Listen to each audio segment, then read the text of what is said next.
Now, as I'm eating this meal, surrounded by trees, my cortisol levels are already dropping.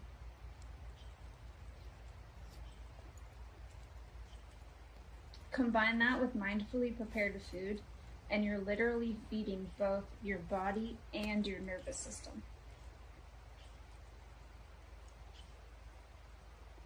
Our hunter-gatherer ancestors spent 90% of their time outdoors. Their meals weren't just about calories. They were about connection to the land, to the seasons, to the very essence of being human.